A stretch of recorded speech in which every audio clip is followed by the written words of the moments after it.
in the world. Welcome to another weekly call with NCST about the COVID crisis. At this point, all lines have been muted. Just as a housekeeping item, if you are interested in asking a question or providing feedback, you can either utilize the raise hand feature or you can utilize the chat. At this point, I'm going to go ahead and turn it over to our president, Julia Gordon. Hello, everybody. Thank you again for joining us for these weekly calls. We hope that they are useful to you, but I can certainly assure you that they are useful to us. Something we've particularly enjoyed in the past few weeks is beginning to bring on guest speakers who we think might be of interest to those of you on the call. I am extremely pleased this week to be able to introduce Brian Hughes, who is the CEO of AmRock, a leading national provider of title insurance, property valuation, and settlement services. Brian is with us because he is part of a family of companies that has partnered with NCST before. To tell you a little bit more about him, he has over 30 years of experience in his field. He's a licensed title agent in multiple states with a bachelor's degree in finance and Lean Six Sigma champion and Greenbelt certificates. And he is a vocal advocate for expanding the role of technology within the industry, which is not only a driving force behind AmRock, but also behind our partner Quicken Loans, who we work with on many issues. So with that, I'm going to go ahead and turn things over to Brian, who will speak briefly, and then he will take questions from you. Thank you, Brian. Sure. Thank you, Julia. I appreciate the warm announcement there. And as you mentioned, AmRock is a national provider of title settlement and valuation services. We are centralized here in Detroit, Michigan, with offices in California, Pennsylvania, as well as Texas. So we are a national company trying to operate on a local level right now in a pandemic, which is an interesting time for all of us, and how we start to move through the technology that's out there. And in our conversations, I was asked to talk a little bit about what we're seeing from a closing perspective in the field and what we're seeing throughout the country. So I'll kind of take you through hopefully a short walk of what's out there right now and what we believe is coming. And as you mentioned, the things that we've been lobbying for a number of years now to try to move closings into more of a digital platform. So in our closing space, as we look at shelter in place and as we look at different orders throughout the country and how our agents are operating and other agencies that we know, we're seeing a lot of different scenarios happening right now to make sure that we're practicing the best social distancing methods that we can while we're in the field. We use a lot of mobile notaries throughout the country, mobile attorneys in the attorney states. And what we've seen most likely happening out there, at least from the mobile scenario, is doing what we call a door delivery. So we're creating social distancing from a number of different ways. That social distancing can either be by, going out on the patio if you could outside, or by delivering the package to the home, having the attorney or signing agent witness the documents from either the other side of the door, or some people call them door walls on the back of the house, sliding doors on the back of the house. So we're creating a distancing where the attorney or the mobile notary doesn't have to go into the home. That's probably the most prevalent thing that we're seeing out in the industry right now that's allowing us to continue to close loans. Most states where you see the shelter in place, you have an exception there for financial services and inventory that moves your business through under the financial services, as well as you see the Fed supporting financial services being exempt in the shelter in place. So we see a lot of operations continuing to happen throughout the country it's still going into at least to the home and executing documents. We have also seen some other agencies, local agencies, where they literally have a drive up, which is really interesting, and roll the window down, and they've got a pointer that keeps them distant from the homeowners and allowing folks to still close loans. And not get out of their car or go into what we see a traditional type closing or table type closing, both in the purchase and the refinance market. So been pretty creative in the country right now, and how we're able to continue to close loans, continue to support the homeowners who are looking to either reduce their payment or be able to still make a payment, depending on what their situation is, or take cash out for a situation like this. So we're thrilled that we're able to do that throughout the country. What we're seeing in a technology space is, for me, super exciting, because of both testified in many courts throughout the country, and trying to move forward in a remote online notarization platform. We are a big proponent of it. We have, like I said, moved legislation in a number of different states. Personally, I've been doing this for a number of years. I was the fool back probably 10 years saying this is going to be the next thing we have to get ready. It's 10 years later, and I'm back to saying it again. So we do see a lot of that taking place. If you can bear with me on some of the legal side of everything there's roughly 15 states that have legislation in place and have regulations in place that you can perform a remote online notarization. And remote online notarization is the act where, just like we're doing today on a Skype, but in a secure platform with ID verification and knowledge-based authentication type questions to get access. It is a two-way video where all documents are presented. The homeowner can sign all documents online. The notary can also notarize all documents online. And that's kind of the key, is moving that notarial act into an electronic notarization. So as I said, we had about 15 states that have moved through legislation and through the regulatory periods, handful more that have legislation not through the regulatory periods. And then we've seen in the last, I'll call it 3 weeks, executive orders coming out from a number of different states where they're authorizing the use of a remote online notarization platform. So it really starts to eliminate and break down the barriers of doing what we call a cross-border, where the subject property may be in Virginia. Subject property may be in a state that doesn't have regulations, but Virginia has a notary, for example, that does have regulations that they can electronic notarization. That cross-border is really what we've been working at state by state, and continue to move states into that platform. And now you see governors coming through with executive orders saying that absolutely we'd accept these type of closings if you can do those and create safety for our folks in our state. Some have short terms on them, maybe till the end of April. Some have a little bit longer terms on them through the end of June. And you're seeing a lot of lenders right now move into those platforms. The downside of that is that there's probably a handful of providers out there, because it wasn't widely accepted in the industry. So when a handful of providers gets every lender in the country interested in doing this, that they kind of get run over, and there's not enough bandwidth. So we are, as our company, making sure that we operate with the most priority clients that would need to have that separation. Maybe somebody that is tested COVID positive, and using a platform like that for them. We also have a platform that allows the reduction of contact at closing. So a homeowner would be allowed to log in and sign documents that don't need the assistance of a notary or an attorney to close. And that reduces the number of documents then that the attorney or closing agent, depending on your state, has to execute in person with the individual. So we're seeing that very popular right now, so that homeowners can take advantage of the technology.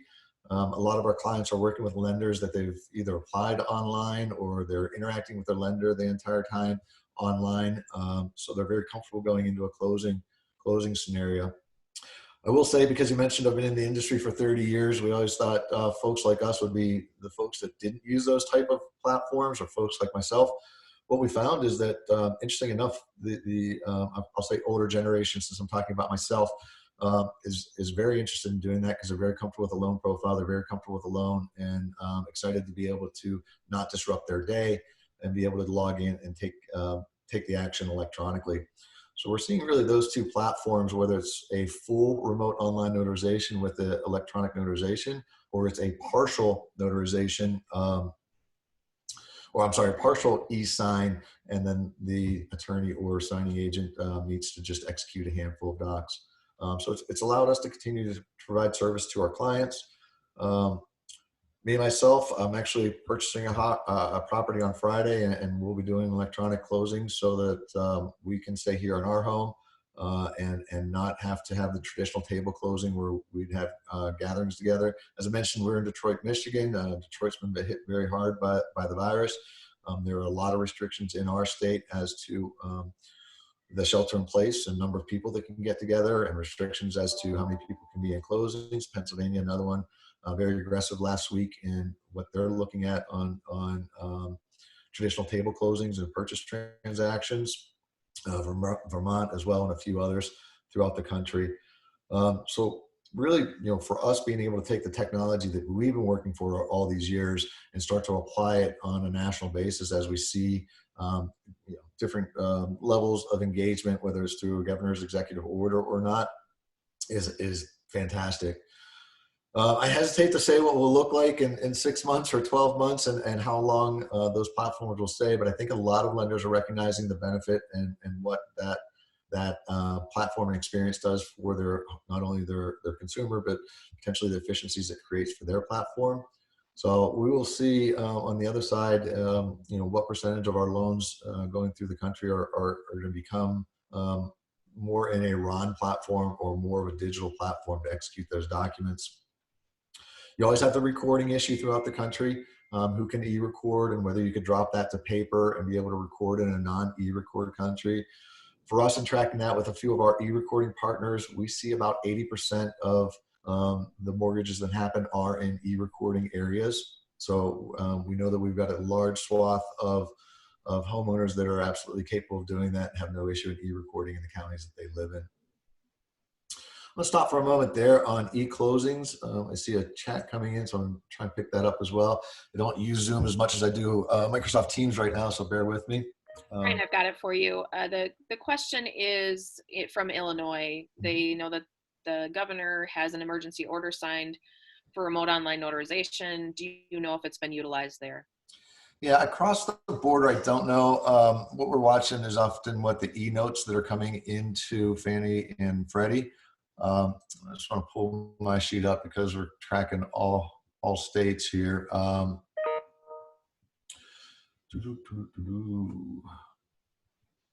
I can't tell you what companies are doing it. That executive order has kind of an open end to it, is what we're seeing right now, and that may have adjusted. We're trying to keep track of every country. I would venture a guess that there are remote online notarizations taking place. Typically, you see Texas and Virginia being where the notary is going to be located. Texas has strong regulations, has been in play for a while here. So typically, those are two places that you're going to see the notary operating out of. And then, as your point, the executive order allowing that to take place using a cross-border notary for some temporary period. And again, some of these states haven't defined what that is, kind of stays with their emergency order and how long that emergency order will stay in place. All right. So, next very question. fluid. Yeah, I'm sure that it is. Next question.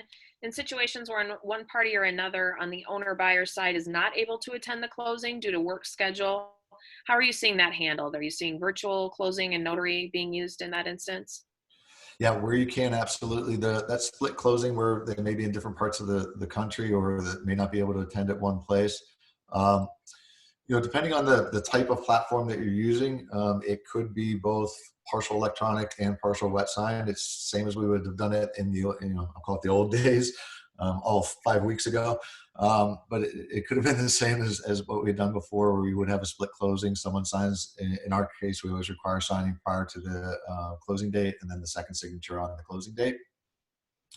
So you could either have a remote online platform, and that's actually one of the best examples of a remote online platform when you have two partners that may not be able to be together, being able to log in at the same time, execute simultaneously in the same session with a notary that's licensed somewhere in one of the RON states.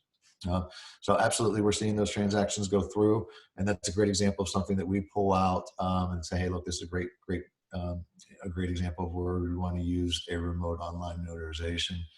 Again, we've got to feather the number of transactions that are going through there right now, just because there really weren't a ton of those going on prior to a few weeks ago, and the bandwidth of all the providers, which are running super hard right now to try to open that up. And it really comes down to the number of electronic notaries that have their electronic seal, how quickly they can get those seals, and then what process they have to go through depending on who manages that in their state. Michigan would be Secretary of State. Sure. Next So question. Michigan, Oh, sorry. yeah. Go ahead. Yeah. What are the concerns that states which do not have online notarizing raise? Has there been any evidence of increased fraud related to online notarization or e-closings? No, probably 4 or 5 years ago, and we've been doing a number of different platforms over the year and haven't seen any fraud in those. One of the best examples I saw was I was in DC for a conference, and there was a gentleman speaking about liability associated with it, and then been a long time in the insurance business. And what he said is that it just stuck with me. And there's a lot of reasons I can go through, but this just stuck with me. He said, bad guys don't like to be on camera for 35 minutes, like you see my face here. He said, to do a remote online notarization where you actually visually record, a fraudster is probably one of the most deterring things that he would see from an insurance risk standpoint. Now, obviously, we go through, in my opinion, a lot more verification of identity than we do when a homeowner or buyer walks into a title company or has a provider come to their home. I don't know about you, but I don't know that everybody is perfect at looking at an ID and knowing that that's a fake ID, or there's a lot of good ones out there. The way that the RON platforms work is that you actually have that ID, a picture taken care of, and it goes off to typically a third party that looks for either reads the barcode, reads the codes that are supposed to be on there, reads the font type, does a really good job of identifying what that state has identified for their licensing, and then says, hey, look, this license has some funny stuff to it, or this license looks good. Still holds the license up to the notary where they can hold it up and they can see it as well. They can visually inspect the license. And if that weren't enough, we go through the knowledge-based authentication. If you guys have ever taken those, do you have a payment? In 1990 on this car, sometimes I don't always do well on those as well. But start thinking back, like what car was that? But the KBAs as well is just another level. And then you have interaction and recording of the entire process on video with the notary engaging with what they're seeing at the platform. So when you combine all those things together, the potential for fraud there is probably less than, I would say, walking into a title company and hoping somebody in their organization is a driver's license expert on spotting fake driver's license. And that's coming from a guy that's been in the title industry for 30 years and closed a lot of loans myself. I actually like the additional protections that we get from the remote online notarization platforms. Perfect. Maybe if we could switch gears slightly to talk a little bit about valuations. I know that's been a big concern for our buyer partners, and wondering what you're seeing out there right now. Yeah, I'll do my best to answer that across the country and what the GSEs are allowing. And the changes there. And you've seen this transition really since TRID, where a lot of requirements put on the appraisal industry. The appraisal industry had difficulties getting folks entered into the appraisal industry because of the number of requirements that they have there. There just wasn't a large population. And again, using myself as an example, we were kind of aging out, if you will. So that population was getting smaller. It was an issue that we saw both among the lending industry, the valuations, and certainly GSEs. I think the GSEs have done a number of great things and understanding their data sets better than they ever have before, making decisions for property inspection waivers, increasing the amount of properties that are able to do those. Now, I know that comes from a guy that works in the evaluation space, but when I look at the total industry, I thought that was the right thing to do for the industry at the time, and continue to think that's the right thing. What we've seen in reaction in this last, we'll call it 5 weeks, is that being in an inspection has been restricted. Pennsylvania has very strict laws on this, very clear on it right now, and for good reason. So what we've seen is drive-bys and drive-bys and desktops being included and being allowed in that, we'll call it waterfall of GSEs looking at the approval of that loan. So again, you might have a property inspection waiver. You might have some data that a lender could collect in a data collection and get another approval that you don't have to physically inspect the home. And then you go into some drive-bys or desktops that are allowed to be used on certain scenarios today. So again, you don't have to go in the home, and just reducing the number of true inspections that we have to do.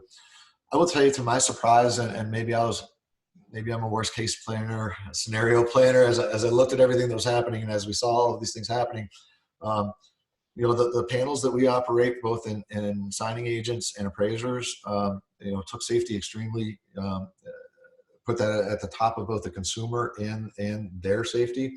We've had a lot of great feedback from our clients about, I was a little bit apprehensive about having a home inspection, but the appraiser came in, we're all the protective gear that it should be. We're setting our clients up to know that that's going to happen. Don't be surprised if they come in. Don't be surprised if they ask you questions before they enter or agree to do a property inspection. Consumers have been great about interacting with those things. To my surprise, that actually has gone really well in our interactions and our ability to complete loans. And again, as we look at places like Pennsylvania and Vermont, and then you see the reactions from the GSEs and making sure that folks are still able to get the financing that they need. It's really done really well as an industry, all things considered. If you think about a pandemic and our country kind of being in a tailspin, folks have been able to create safety and still perform their actions and still, again, help our consumers. So those are a couple of the waterfalls that we're seeing in the appraisal side. We're not seeing a ton of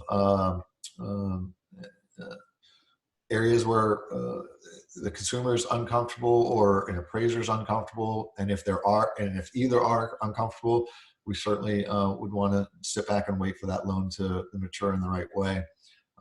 But as long as it's done the right way, the same as going into, at least for us, we're going into grocery stores, we're required to have a mask on in Michigan now. As long as you're doing all the right things, following CDC guidelines, you're using social distancing. We found a thing that we sent out to all of our staff appraisers, which we number at 250 staff appraisers alone, that allows them to open a door handle without touching it, so that it's a device that they can do that. And we got those out to those guys very early. And again, the homeowners are happy about that, where you're not having physical contact in their home really. It's an inspection, it's a measurement, it's a determination of the quality of the interior, and then they're on their way. So those things are still moving, they're still going very well. Hard to tell where we're at on I'll call it outbreak and containment, kind of hit that peak. Hard to tell where that is over the next several weeks or month maybe. But right now, the way that we're engaging, the way that the consumers and our panels, both notaries, assigning agents, and our appraiser are engaging, we're quite pleased with being able to continue to provide those services to our consumer. Super. Brian, are you seeing values drop across the country? Are they staying very relatively static? Yeah, no, it's a great question. As I mentioned, I signed a contract a few weeks back, right at the beginning of COVID, and kind of thought, for a guy in the industry, I may have just made a mistake. And talking to our realtor base, right now we're not seeing a ton of drop. And again, hard answer to say throughout the country. Certainly, certain areas may have different reactions. But right now, we're seeing a pretty good stable platform of prices, not a significant drop like you might expect, or what we've seen in past issues that we've had in the country. Hard to tell what the next 4 or 6, or as we get back to what we'll call the reentry, back to reentry, what that will look like. But my real estate agent told me I did fine. She said I'm okay, so I believe her. And then my wife's in the appraisal industry too, so I had her check. She said we're good. Fantastic. But no, again, hard to predict where that'll be over the next, with everything right now, hard to predict where that'll be in the upcoming months. We have time for a couple more questions, as long as Brian can stay on. Are there additional questions or feedback from the group? And again, you can utilize your raise your hand feature, or they say we've got something in the Q&A. I do see one in the chat that I don't think we got to, is Michigan accepting remote online notaries. I've heard different answers, and that's That's very true. It's difficult to interpret Michigan. We've spent a lot of time here.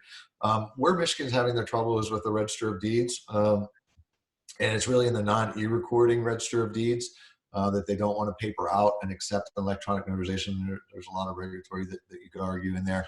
What Michigan does allow is then that you can use notaries from another state and allow that notarial act to take place.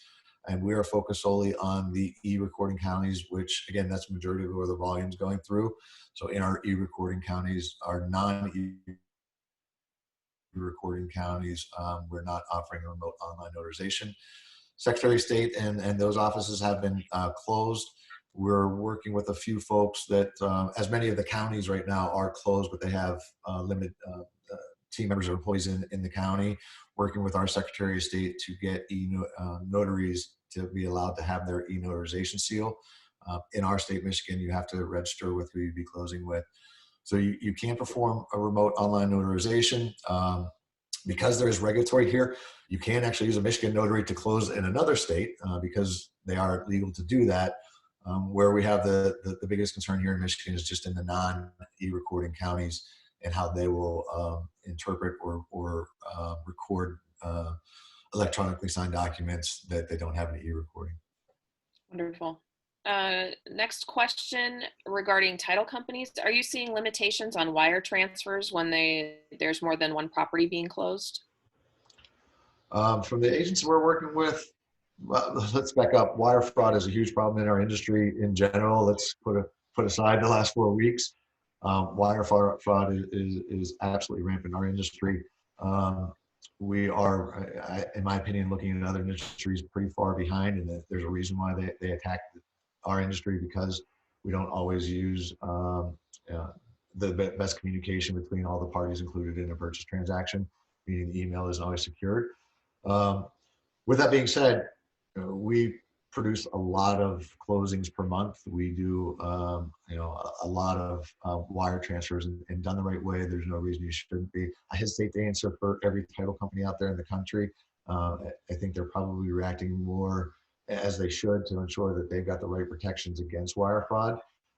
But as they do those, and from my associations that I'm incorporated with, we don't see wires any more risky today than they may have been 4 weeks ago, 5 weeks ago, 6 weeks ago. You still have to do the same protocols that you would to ensure that any wires that you're operating, any wires that you're taking in or out, have the right protocol to ensure that you don't have a wire fraud problem. Wonderful. Thank you for that.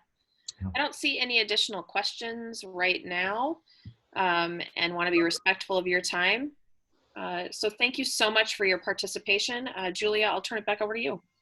Thank you, guys. I appreciate that. Yeah, I also want to echo your thanks, Brian. We know you're incredibly busy right now, and we really appreciate you being here. Thanks so much. My pleasure. My pleasure. Hopefully it was helpful, a little bit of insight of what we're seeing. Good Absolutely. luck with everything happening out there, and with your own personal transaction. Yeah. Hopefully we'll get that done Friday, and everybody will be happy. All right, take care. Take care now. Everyone, I think we're going to turn now to a brief policy update, and then we will open the phones to a certain extent. From the report on what's happening here in DC is that last week there was an attempt to pass kind of a CARES Act follow-on legislation that would have provided additional support to small businesses. That legislation was not successful. Ultimately, there was a partisan split, with Republicans not wanting to put any particular strings attached or limitations or help any particular group of businesses. Democrats had been aiming more toward segregating some funds for CDFIs and doing some other things to make sure that communities were being assisted. Agreement could not be reached. That did not go forward. Work is continuing on that. Work also does continue on the legislation that would follow on to that, that is more aimed at potentially paving the way toward a recovery phase of this issue. That would include the provisions NCST has been working on regarding a subsidy program that would be able to assist folks doing acquisition and rehab. So that continues to be worked on, and anybody who's particularly interested in being involved is welcome to contact either me or Chris Siglin or David Sanchez directly to talk more about it. One issue that's been very, very big in the news in the mortgage industry that I just wanted to touch on is this question of a liquidity facility for mortgage servicers. I know this doesn't necessarily directly impact your businesses, but it does impact homeowners, particularly homeowners who have lost their jobs. As you know, the CARES Act does require that servicers for GSE or government loans provide up to 12 months of forbearance for borrowers who are impacted by the virus. Unfortunately, what that bill did not do was provide any assistance for mortgage servicers who continue to have to advance payments to investors, and they are finding themselves in a very bad liquidity situation. So there is a desire to have some kind of federal facility that will provide liquidity. The servicers that are, of course, in the most precarious position are those that are, the non-banks, the IMBs, and especially because so many of the communities we work in have a lot of folks who have FHA or VA loans. The lenders and servicers servicing those loans are the ones particularly hard hit. So NCST continues to be involved in this issue, where we are strongly supporting the provision of some liquidity backstop to those servicers, as long as those servicers agree to provide the appropriate kinds of consumer relief and agree to provide data that can be publicly used by those of us who do research and analysis, so that we can know what's going on out there in the mortgage market right now. There are continued conversations with respect to rental properties about both how to get more assistance to renters and how to get more assistance to landlords, particularly in the single family rental context. I don't know if this is up on our resource page yet, but the Urban Institute recently published a short piece on single family rental and some potential policy ideas for making sure that single family rental it doesn't fall through the cracks, with help being provided on the home ownership side and help being provided on the multifamily side. So I'll stop there. I don't know if David or Chris has anything to add on the policy front. David or Chris, if you do have something to add, if you want to let me know so we can unmute your lines. Otherwise, Chris, just give me 1 second. Chris Siglin.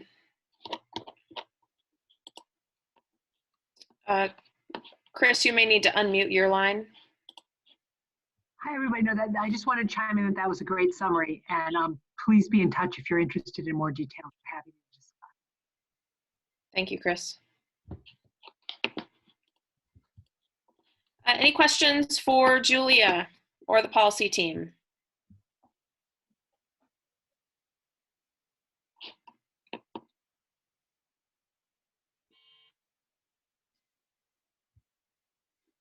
All right, not seeing any in the chat right now.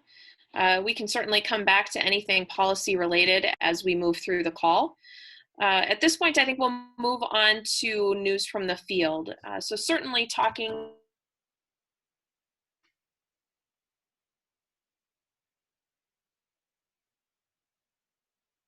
related to financing updates and rehab progressions. Most specifically, I know we've had quite a bit of interest in virtual tours of homes, and I know that we've got some of our buyers that are utilizing that virtual tour feature, and I'm wondering if we've got a couple that would be willing to talk about their experience at this point.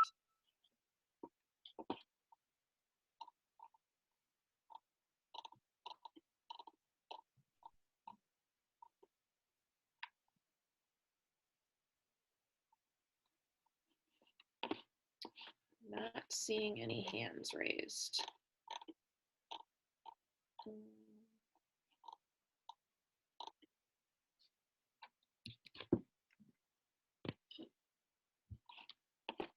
Any stories from the field on how things are going related to rehab and closings this week?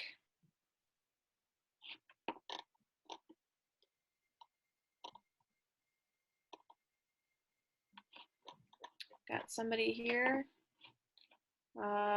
Robin Sandys. Let's see. Robin, are you there?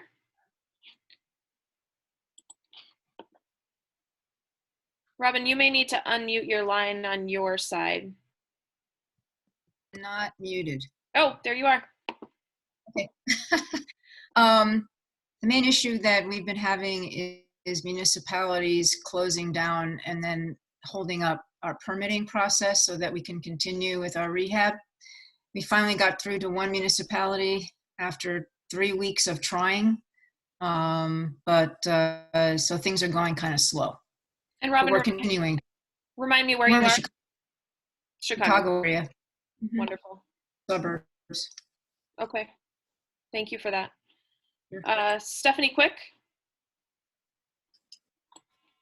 Good afternoon. Can you hear me okay? Yes. Okay, Stephanie Quick. I'm with Renew Indianapolis. We closed on one home that we had successfully rehabbed just yesterday. And as a part of that closing, and we have another one that's actually scheduled for Friday morning. As a part of both of those closings, what we're hearing from, at least on the title company side, is that there, of course, been a lot of issues with closings being canceled because of course, folks are just completely losing their jobs. So we were very fortunate for these two, the closing from yesterday and this one is scheduled for Friday. We do have 2 additional rehabs that we are working on and plan to list here within the next week and a half. So I think that those will really give us some indication of how the market is reacting to this current situation once we list those. We still do have another home that we're rehabbing where it has definitely slowed because it was a little earlier in the rehab, and we're having issues as well getting the inspectors out to take a look at the working place. Wonderful. Thank you for that. Deborah Robb did have something in the chat that I just wanted to share with folks. So she's not utilizing virtual tours, but she is talking to buyers and agents via the phone as they are touring the houses, which is certainly a creative solution. So another solution for folks out there. Kevin Moody, let me see. Kevin, are you with us? I am. Can you hear me? Yes. Okay, good afternoon. 2-part question. First, do we know if Community First is still coming off online on Monday?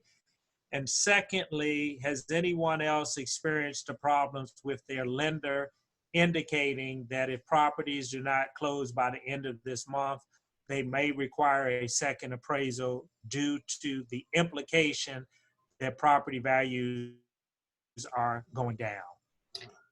I can answer the first one, and we'll see if we've got somebody on the phone that can answer the second one. Julia may be able to speak to that, but Community First at this point is going to roll out on Monday.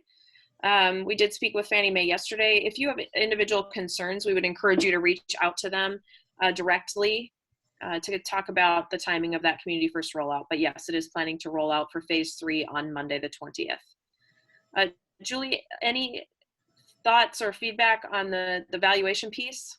Well, so I've definitely heard a variety of stories from around the country on things that lenders are requiring. There's concern from the collateral perspective, which is leading to this question about appraisals, there's also, there's a lot of, where I've heard more concern is the GSEs and other secondary market outlets are very wary of loans being delivered to them where the buyer might potentially request forbearance between the time the loan closes and before it's delivered into a pool for securitization. And so this is a big mess in the industry right now and leading to right now what's happening is a number of lenders are imposing overlays and other kinds of requirements on their lending just in case they are not able to deliver that loan into the secondary market. So that is becoming a problem. People who thought they were about to get a mortgage are not necessarily about to get it. There is an enormous amount of policy work going on right now to try to get FHFA and HUD, or the Ginnie Mae, which covers HUD, VA, and USDA, to create some certainty for lenders in that space around the concern about borrowers potentially asking for forbearance. I don't know of anything right now going on in terms of providing certainty to lenders on the appraisal piece. I will look into that. It doesn't surprise me that it's happening though. Although, as Brian reflected in his remarks, there isn't yet anything out from FHFA or anywhere else that does house price indices that suggests we're seeing a significant price collapse yet. But honestly, I don't see how we don't start to see the softening of values, particularly in the harder hit geographies. So I'm not at all surprised on the appraisal. And I think, the trick here is going to be if we can solve this delivery problem that relates to the potential for forbearances, and if we can really get jurisdictions on the same page about these remote closings and keep things moving along, hopefully that will make the appraisal piece not as big of a potential stumbling block. And I just see in the chat here that someone noted some particular overlays of the type that I was describing. I think the largest bank to put something out was Chase. And again, it's not the overlays on credit score and down payment are not because there's a risk correlation between someone with a particular credit profile and the likelihood that they'll lose their job because of COVID. What it is it's, for example, Chase has its own standards for portfolio loans, which are much tighter than its standards for doing GSE loans. So what it's doing is applying those portfolio standards to everything in case it has to turn everything into a portfolio loan. Thanks for that, Julia. Kevin C. Wright, are you with us? Yes, can you hear me? I can. So sorry for being late. I apologize. Oh, no problem. I think we had some a myriad of conference calls and where we are today. So I understand. I think you have some information to share around the virtual tour piece, correct? Yes. So we actually did a virtual tour in Baltimore last week. We've only done it twice, and we actually didn't stage, but we actually ran ours through YouTube. So it wasn't like we had to hire. We had pictures, and we just kind of attached the pictures to YouTube. And we actually put this right in our write-up. So it wasn't like we had to go to a company and have like a special video. We did it in video format, of course, but we did not see a lack of visits at the house. I mean, and here we've offered time slots. If you go on any of the bigger sites, Zillow, Redfin, or anything now, you'll see where they say you can either come tour or they do an hour blocks, obviously, to keep up with social distancing. Right. But to be quite honest, it wasn't very hard. We never not stage a home, but this one we didn't stage just because we weren't sure about it. We didn't want to have the furniture coming in the house and 4 and 5 stagers. So we went with the video. We put it on YouTube. We attached it to the write-up for the home, right through Zillow. And of course it carries over to the rest of the sites after that. And we had the house under contract in 4 days. So we did not really see a huge imprint of people either not showing up or not liking it. No. On Saturday, we had at least 8 people on one Saturday go in the house, based off of, just a video. So again, it's not, it's cheap. I'll be very honest. At this time, everybody is looking to try to cut costs and save money, of course. If you have a good camera, you link it right to through YouTube. You put the address. I mean, YouTube is only one site. You can use more, but you can link the pictures to it, and you can go through, and you'll have a virtual tour without having to hire a professional photographer if you don't want. We still had a professional photographer, but we linked everything else to the websites on our own. Wonderful. Thanks for that, Kevin. Appreciate it. No problem. Any other comments from the field? Got another hand raised here. Chris, whoops. Chris George, are you there? Yeah, I'm here. Oh. Chris, are you there? I'm here. Okay, there you are. Sorry about that. Hi, Chris here, New Hope Community Development out of Detroit, Michigan. Just a few things. I'll try to go through my points pretty quick. The rehab process in Michigan has slowed down.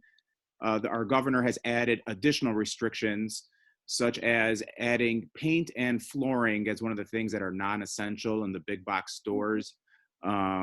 There's a list, but that's a couple of the things that apply to us. So we've naturally have slowed down because it's getting harder and harder to get supplies, and we're trying to stay in compliance too.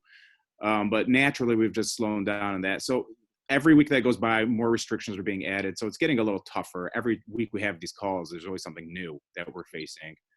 In terms of closings, one issue that we've come across recently has been obtaining certificate of occupancies or certificate of approvals from the cities.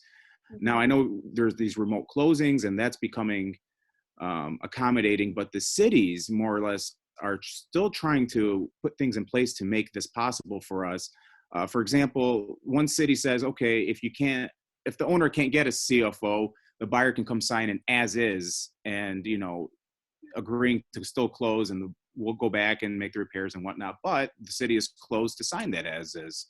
So things are just on hold. It's not that we can't close. We got to get through the city stuff now and figure stuff out and come up with addendums and more or less ask them to, do it outside of closing. Like, let's close it anyway, and we'll put something in writing between us because we really are running out of options. Right. That's one main thing we're seeing. And as far as valuation goes, I've had 2 properties that we've got appraisals on. Both came in about 5% less than what we were expecting. One of which is an FHA that required 2 appraisals. Okay. We had one appraisal done early on at the list price. It came in at $165. The second appraisal was just completed last week. That one came in at $156. I don't know if this is because of what's going on, but $9,000 drop there. And the second property appraised about 5% less than our list price as well. So we're seeing, I don't know if these are bad appraisals or just, as a result of what's going on. Right. But that's what we're seeing right now in Michigan, at least what I'm seeing anyway. Thank you for that, Chris. And certainly we understand that things are so different state by state and even within a state, municipality by municipality. So we really do appreciate this feedback. Michael Smith, are you with us? Yes. Wonderful. Mike, I think you're also going to share a little bit about virtual tours. Yeah. One question I had with Kevin, I wasn't clear. Did he go into contract with that home from a virtual tour, or was that actual on-site? Kevin, are you able to answer that question? Sure. They actually went on the virtual tour, and then so it was two. They did two visits. They did the virtual tour, like we did on the virtual tour, and then they actually went to the home. Okay. So we actually had two offers, and to be quite honest, we had two offers. We had one off of the virtual tour, but it was less for the individual that went into the home, looked at the virtual, that went twice. Basically looked at the virtual tour, then went to the home. So we had one offer just off the tour, and then one for the person that went in there twice. Okay, thank you. Thank you. Yeah, I was curious more as, from a comment, and then a question more if anyone else had any real success. We haven't put any money behind the virtual tours. We do put time and effort into, and money obviously into, some complete photos on MLS, so people can get a good feel for the house and the property. We haven't really done the virtual tours just because with dealing with first-time home buyers and also with low to moderate income folks, as far as really wanting to touch, feel, and see the house, we haven't felt that everyone's really going to pull the trigger without seeing the property. We felt like that was more for a relocation situation, someone coming in from out of state, where then I could see a virtual tour really helping the listing and making someone make a decision. So we haven't really put anything towards the virtual aspect of marketing here in New York. Okay. Well, thank you, Michael. Looks like we've got one more hand raised. Robin. Let's see if Robin, are you there? You hear me? Yes. Okay. I was just curious to know whether or not you guys are seeing less people wanting to buy because of all the reasons that we discussed. Because a reluctance to potentially invest right now, right, in this market. Are you seeing any change? I'm not sure that, certainly at NCST, we're seeing a lower number, and I think we talked about this a little bit last week as well. We're certainly seeing a lower number of pricing available, and as a result of that too, we've got certainly some delays with being able to accept or decline pricing based on being able to do inspections and things. I would love to hear from some of our buyer partners about what's actually happening on the ground with those rehabbed homes. I'm not sure that I can speak to that intelligently. So if anyone has information to share there, it looks like we've got a raised hand. Stephen, are you there?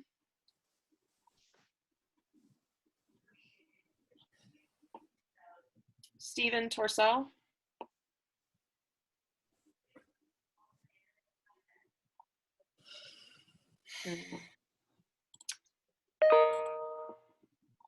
Stephen is unmuted on my end. Any other, just in case, Stephen, you're able to share, any other buyers with experience on the ground with selling those homes that have been rehabbed, and what are what you're seeing? Oh, can you still hear me? This is Robin.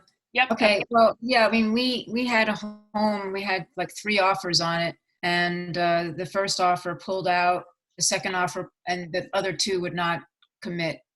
So now we have it back on the market, and we've had, a few showings, but it was a really hot home until all this, happened. Right. And then we have, we're going to be putting 3 more homes on the market pretty soon. So we do have some concern as to what's going to happen. Of course. Yeah. Adrienne Knight, I've unmuted your line. Yeah. Hi, Erin and Julia. So I'm experiencing the same thing. I've had contracts that have fallen through. I've had, normally when our houses are rehab, a lot of offers and, no issue with getting or asking price. We're getting significantly lower. And then we've had, as I said, the cancellations and I can't see the ridiculous offers because I don't know if that's the new norm, but, the significantly less offers and just not getting them to the closing table, so who knows? Right. But that's what we're experiencing. I appreciate that. At this point in the call, certainly I know that we're all experiencing challenges, but I think we're all also experiencing some good things. I know there's a lot of things out there right now about getting good stories, and I'm going to turn things over right now to Don Stockmo to talk about stories from the field in an effort that we are doing here at NCST. Don, are you there? I am. Thanks, Erin. So as Erin said, we are trying to collect the tell me something good type of stories or random acts of kindness. Our social media whiz, Mariah, is putting those stories up on our various social media platforms. We have one on there right now from Floristan, Missouri, and we would love to be getting more. So if any of you have short, really good stories of something of someone going out of their way in an extraordinary way in this environment that we're all working, please let us know, and we will push that information out on our social media platform. So even if it's not that extraordinary, even if it's not that extraordinary, anything that can put a smile on someone's face, I think is really what we're looking for. And we're calling it Stories from the Field. We didn't want to steal WBEZ's Tell Me Something Good, but it's that type of what will bring a smile to your face when you read it. Wonderful. Question, Don, is it required that the story be related to NCST? Not necessarily. We like NCST stories, but if any story is a good story, we will see what we can do to help all of you out, as well as our seller partners and municipal partners. So anything you have, please send us. Wonderful, thanks, Don. And Chris George, it looks like your hand is raised. Yeah, hi Don, it's Chris here. I've sent you several stories in the past. Usually Yep. what we did was we have the actual buyer write the story. We like to include a picture and all that. So for this time around, are you asking more of just like feedback of a good scenario that we did for the buyer and just put something together that we can send you?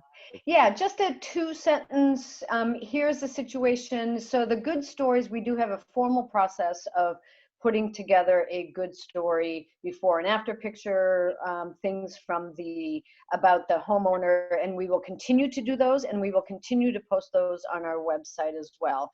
This is more of those in the moment type of things that you experience as a developer, as a community activist, as someone out there seeing something going on that you want to make sure that gets highlighted. So it's we still want those other good stories. We still will continue to publish those, but this is something shorter and maybe 1 or 2 sentences. Will do. Thanks, Don. Thanks, Chris. Wonderful. I'm going to turn things back to Julia Gordon to close us out today. Sure, thanks so much. And so glad that all of you were joining us again today. I don't know if everybody's seen this, but NCST did include a link to a survey that we are trying to do that relates to these weekly calls. We are trying to figure out what you'd like to see in these calls, what kind of speakers you'd like to have, what kind of topics you'd like covered. And ultimately, as this goes on, we may not do these calls every week, but maybe go to bi-weekly or something. But it would be really useful to get your feedback. We want to support you in whatever way we can. We are continuing to do, our work in terms of, facilitating the closings of whatever inventory is coming through, and of course working on policy. But it can be really in any topic area that we can be of service right now. And if we have time before we close, I certainly would love for you to fill out the survey, and Mariah just posted the link in the chat. But if anyone wants to speak up now, that's fine too.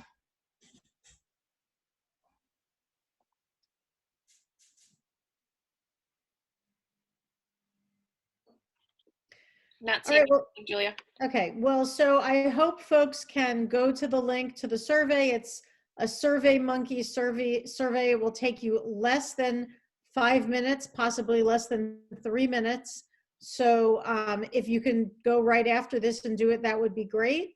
Other than that, we wish you all a good rest of the week. We hope that you are healthy. We know that more and more of us are being touched by people we know who are sick, and even those of us who are starting to know people who have passed because of this illness. So we are thinking of all of you and, you know, wishing you the best for you personally, for your families, and also, of course, for the work you do for your community. So thank you for everything.